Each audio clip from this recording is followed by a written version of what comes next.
आज करणार आहे आम्ही गोड आप्पे, त्यालाच एलाप्पे म्हणतात। हे ह्या वाटीचं प्रमाण आहे। ह्या वाटीने मी हा 3 वाटी घेतलाय गव्हाचा रवा, सुजी रवा म्हणतात बारीक।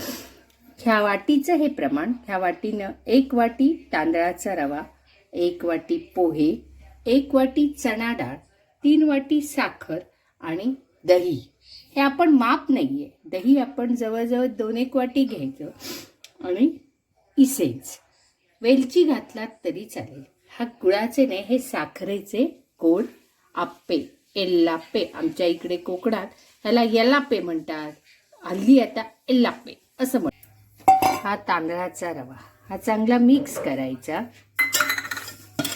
मिक्स झाला की त्यात आपल्याला जसं हवं तसं आपण दही घालायचं आणि घट्टसर मिक्स करून जवळजवळ 5-1 तास हे ठेवायचं। घट्ट धरायचं, मिक्स करायचं बघा। आणि थोडंसं हलकंसं मग आपल्याला वाटलं कमी तर पाणी घालायचं आणि जेवढं तुम्ही भिजवून ठेवाल तेवढं अतिशय चांगलं।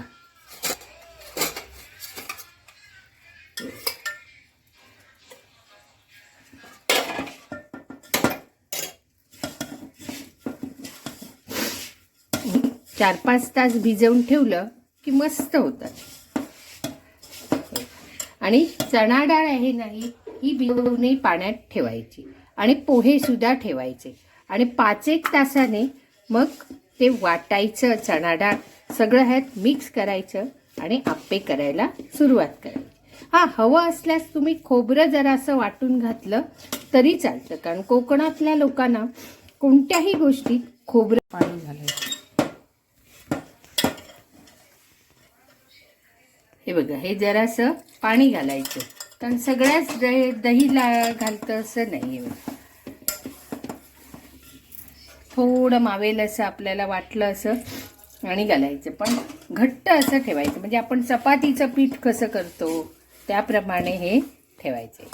आता हे 5-1 तास ठेवून द्यायचं असं। हे एल्लाप्प्याचं मिश्रण, हे एल्लाप्प पात्र, यात मी प्रत्येकात तेल घातलेले आहे आणि आता हे सारण आहे, मिश्रण जे केलेलं आहे ते घालते।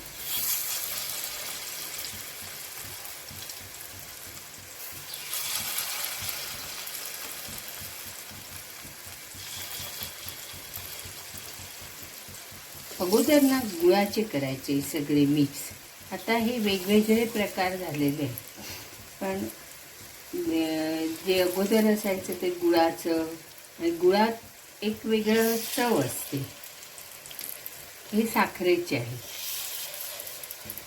आता ह्याच्यावर उपरी झाकण ठेवलं की 2-1 मिनिटात हे एल्लाप्पे तयार होतात, आप्पे। आणि मग ते 2 ह्याने घेऊन परतायचे।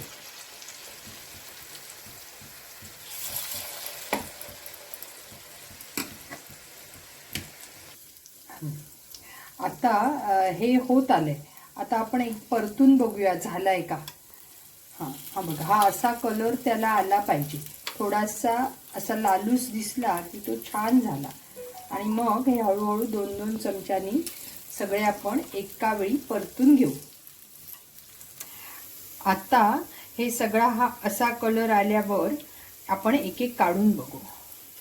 हे बघा, दोन्ही साईडने एकदा असा, आणि जो वरचा असतो पहिला तो थोडासा लाईट येलो दिसणारच, पण हे असे सगळे छान आपण एकत्र काढून घेऊ। हा जरासा माझ्याकडनं करपला, मध्ये असल्यामुळे।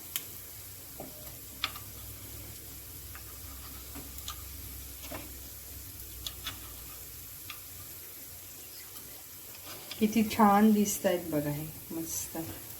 आणि हे तसेच खायला पण छान लागतात। हा, काहींना चहा बरोबर आवडतात, काहींना चटणी बरोबर आवडतात, काहींना नुसते आवडतात। तुमच्या आवडीप्रमाणे काय आवडतं तुम्हाला, हे चहा बरोबर आवडतात की कसे आवडतात, तसं तुम्ही त्याच्याबरोबरचं हे करा।